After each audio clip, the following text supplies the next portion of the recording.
Hi, I'm Amina from Graco. I'm going to show you how to install your Forever Extend2Fit DLX 4-in-1 car seat in rear-facing mode using the lower anchor attachment. Before we begin, you'll need to prep your car seat. Remove your infant supports and set them to the side.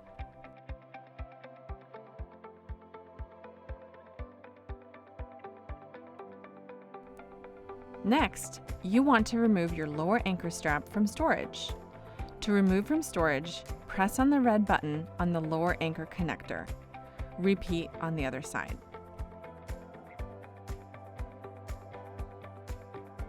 Also, be sure the lower anchor strap is routed through the rear-facing belt path, marked with a blue label. You'll then want to make sure your tether strap is stored. Attach the tether hook to the storage location on the back of the car seat. Recline the car seat using the handle at the front of the seat. Move the car seat to one of the 4 rear-facing recline positions. Make sure it clicks into place. If you're using the extension panel for extra legroom, pull on the handle at the front of the seat and adjust it to the desired position. Place the car seat rear-facing in your vehicle.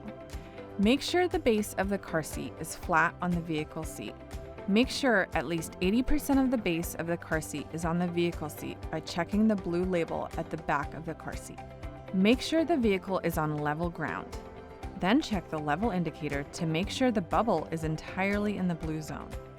If it's not, adjust the recline. Make sure the lower anchor strap is in front of the buckle strap when the buckle is in the innermost position, and behind the buckle strap when in the outermost position.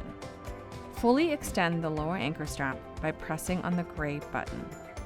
Attach the lower anchor connectors to the lower anchors in your vehicle. Be sure your strap lies flat and isn't twisted. To tighten the lower anchor strap, place your hand on the center of the seat and pull on the free end of the strap. You can also pull the free end of the strap through the belt path to help tighten if needed. Test for tightness. Place your hands at the rear-facing belt path and move the seat side to side and front to back. It should not move more than 1 inch. To tighten the lower anchor strap, place your hand on the center of the seat and pull on the free end of the strap. You can also pull the free end of the strap through the belt path to help tighten if needed. If the seat moves more than 1 inch, remove more slack from the strap. Then retest. Recheck the level indicator to make sure it's still in the blue zone.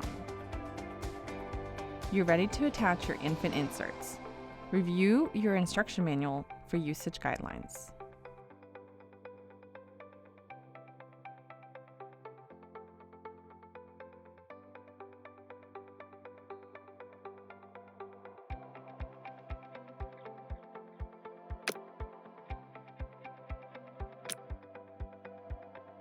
When buckling your child, be sure the harness straps are at or below the child's shoulders. Now you've installed your car seat.